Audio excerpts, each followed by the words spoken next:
Vivien, alors on n'a que quelques questions à te poser, puisque tu nous l'as demandé. Alors, Vivien, alors quels sont les malentendus ou situations gênantes qui te sont arrivées à cause de ta surdité? Situation gênante? Ah, il y en a pas mal. Mais ce que je retiens, c'est surtout quand j'entends des mots qui finissent par ien et j'ai l'impression qu'on m'appelle. C'est très désagréable. Hein, je sais pas, quelqu'un qui pourrait dire euh, plein de choses, ou même d'autres prénoms qui commencent par rien. Damien, oui, non, Vivien, pas toi, c'est pas toi qu'on t'appelle. Ah bon bah. Et surtout quand on m'appelle dans la rue ou que je sais pas trop savoir d'où ça vient.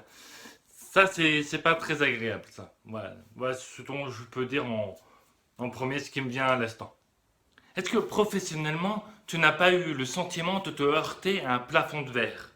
Alors, j'ai pas eu vraiment cette expérience parce que j'ai pas eu affaire à des entreprises ou des structures qui étaient mal à l'aise face à la surdité. J'ai eu cette chance-là, donc j'ai pas de ce souvenir-là. Désolé. Et que penses-tu de la langue des signes? Bah, qu'est-ce que j'en pense? Bah, très bien. C'est un outil de communication qui est tout aussi important que parmi tant d'autres, surtout pour les sourds signaux, qui sont entre 150 000 et 300 000 selon diverses sources, parmi les 6 millions de sourds et malentendants. Donc, mais c'est tout très important de pouvoir le mettre en avant, mais avec d'autres types d'outils de communication.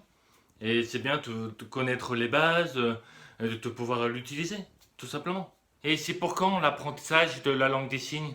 Oh, bah j'aimerais bien continuer à apprendre, mais quand j'aurai un peu plus de sous et un peu plus de temps et de pouvoir le programmer, tout à fait, bah moi il n'y a pas de souci.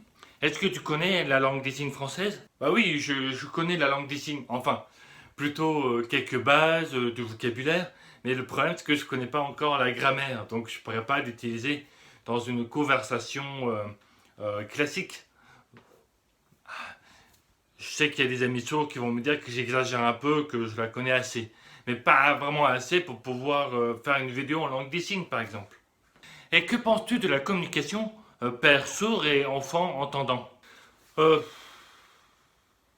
Mais en fait, c'est un peu compliqué parce que moi, je réalise beaucoup.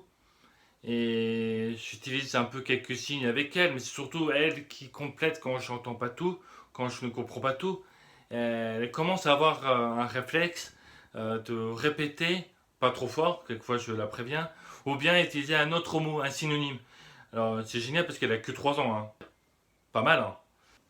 Et que penses-tu du co-développement? Ouh,